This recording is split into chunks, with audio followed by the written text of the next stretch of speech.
আপনি আসলে কোনো শঙ্কার জায়গা দেখছেন কিনা যে বিষয়টি সুজন অ্যাড্রেস করেছে যে আসলে যে শপথ অনুষ্ঠানে না যাওয়া সেখান থেকে কি ঐক্যের কোনো বিরোধ বা ফাটলের শপথ জায়গা মানে আপনি বলছেন মন্ত্রিপরিষদের শপথ হতে মন্ত্রিসভা যায়নি? জি। না না, শঙ্কা কি হবে না হবে বড় কথা না। বড় কথা হচ্ছে যে আপনি আহ, যখন 2/3 মেজরিটি পেয়ে যায় কেউ, তখন যদি সে কিছু কেয়ার না করে, অবজ্ঞা করে, অবহেলা করে, কিছু করার নাই। বিষয়টা ওইখানে। কেননা কতগুলো বিষয় আছে, আপনি যদি বলেন যে আইনে নাই, তো আইনে তো সব থাকবে না। যেমন ভাই বোনের সম্পত্তি কি, ভাই পায় ডাবল, বোন পায় ভাইয়ের অর্ধেক, তাই না? এখন ভাই আর বোন মিলে যদি বলে যে না, আমরা দুজন সমান সমান নিব, তাতে তো ওই যে মুসলিম লতে তো তা নাই। মুসলিম লতে আছে ভাই ডাবল পাবে, বোন ভাইয়ের অর্ধেক পাবে। কিন্তু ভাই বোন মিলে যদি বলে দেন আমরা দুজনে সমান ভাগ করে নিই, তাহলে আইনে কিছু আসে যায় না। Next level, well done, side by side fridge.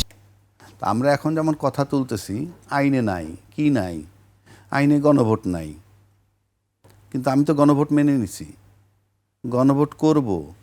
গণভোট করার জন্য সরকার একটা অধ্যাদেশও জারি করছে।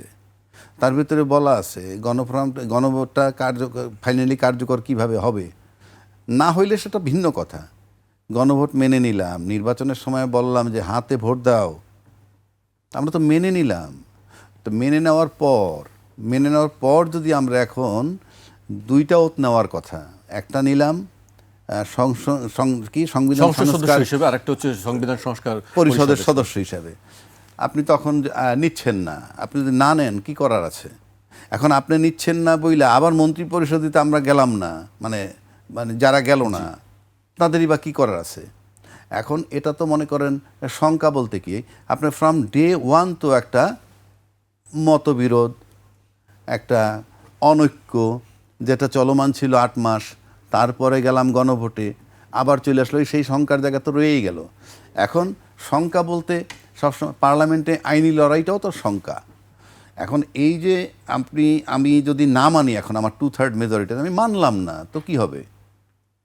মানলেন না যখন আপনি যে সংবিধানে নাকি বলছে 2টা শপথ নাই, একটা শপথ আছে সংসদ সদস্য হিসাবে নেবেন, তো সেটা তো সেই সংবিধান মোতাবেক আপনার নির্বাচনটা হইতে হবে। সেই সংবিধান মোতাবেক নির্বাচন হইতে গেলে তো প্রধানমন্ত্রীর ক্ষমতায় থেকে 3 মাস মেয়াদ থাকতে নির্বাচন হইতে হবে।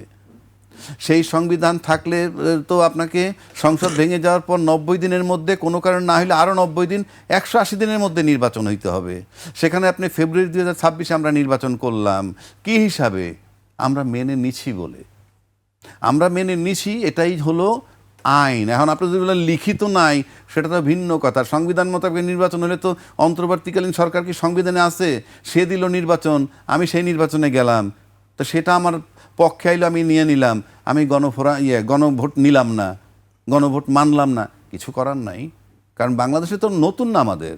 যদি বিষয়টা এমন হতো এটা নতুন না, এটা ওই 53 বছরের ইতিহাস এরকম। গণভোট মানার না মানার কথা তো কেউ বলছে না। গণভোট তো মানছি না তো, গণভোট তো আমি মানছি না। গণভোট মানলে তো গণভোটের আলোকে সংবিধান সংস্কার করবেন, সেজন্য সংস্কার পরিষদের সদস্য হিসেবে আপনি ওত নেবেন। আপনি ওত না নিলে মানলেন? ওত না নিলে তো মানলেন না, আপনি তো বসতে হবে এটা নিয়ে। আপনি ওত না নিলে তো এটা নিয়ে বসবেন না। এইবার আসেন যে এই মানে আমি এই যে গণভোটের কথা যেটা আমরা বলছি, এটা যদি আপনি এখন কার্যকর না করেন, তাহলে কি হবে? কিচ্ছু হবে না। কিন্তু আপনি যদি এটা কার্যকর না করেন, আপনি তো ইউনূস সরকার যে নির্বাচনটা দিছে, সেই নির্বাচন মোতাবেক তো ওই সংবিধানটা আপনি কিভাবে আপনি ঢুকতে পারবেন? আমরা আসলাম, বসলাম, 2/3 মেজরিটি আপনি করতে পারবেন, কোনো অসুবিধা নাই। কিন্তু আপনি তো নির্বাচন তো আপনাকে ওই সংবিধান মোতাবেক কেউ দেয় নাই। ওই সংবিধানের মেয়াদ থাকার 3 মাসের আগে দেয় নাই, কিংবা মেয়াদ শেষ হওয়ার পর পরবর্তী 90 দিন 180 দিনের মধ্যে হয় নাই ওই সংবিধান মোতাবেক। তাহলে এই নির্বাচনটা হলো কীভাবে? এখন আপনি এমন, আমার কাছে মনে হয় এটা সবাই জানে, বা আমি আইনজীবী হিসাবে বলতেছি, শরীফ ভাই তো বলবে যে উনি আইনে একটা বিধান আছে, যে বললাম আমি যদি মেনে নেই, তখন এখান থেকে আমি আর সরে যেতে পারবো না। এটা আইন। আমি আইনের সেকশন বলতেছি না, সাধারণ লোক বলবে। আবার যদি সেকশন বলি, তাহলে কিছু কিছু আইনজীবী বলবে, উনি এখানে আরেকজন আইনজীবী থাকলে আইনের বিধানটাই হলো, আপনি যদি একটা জিনিস মেনে নেন, যেমন 2 পক্ষে কোর্টে মামলা হচ্ছে, 2 পক্ষ, একটা জমাজমি নিয়েই মামলা হচ্ছে। কোর্ট অনেক সময় বলে হ্যাঁ মামলা শেষ করেন মুমূর্ষ সময় গিয়ে বললাম যে না আমরা দুই পক্ষ আপোষ হয়ে গেছি। কোর্ট একটা সিঙ্গেল স্টেপ নিতে পারবে না। আমরা দুই পক্ষদের ইয়েস আমরা আপোষ হয়ে গেছি, কেমনে হয়েছি সেটা ভিন্ন কথা। তা আমরা আপোষ হয়েছি কিন্তু এই সমস্ত দিক দিয়ে, গণভোট, নির্বাচন, এই সব বিষয় নিয়ে কিন্তু আমরা আপোষে আসছি। এখন আইসে যদি আপনি এখান থেকে সরে যান সেটা তো ভিন্ন কথা, আপনি সরতেই পারেন, সরতে পারলে তো আমরা নতুন কিছু পেলাম না। সেখানে কি আসলে আপোষের জায়গা কি দেখছেন না যে আপোষ হতে পারে? আমরা তো এখনো হতাশ হচ্ছি না। শঙ্কার জায়গা বলছেন বলে বলছি, আমি বলিনি, এটা ওই যে সুজন বলছে। শঙ্কার ফ্রম জায়গাটা ডে দেখেছি। ওয়ানই তো আমরা দেখা যাচ্ছে যে আমরা এত কিছুর পরেও একটা জায়গায় আসতে পারলাম না।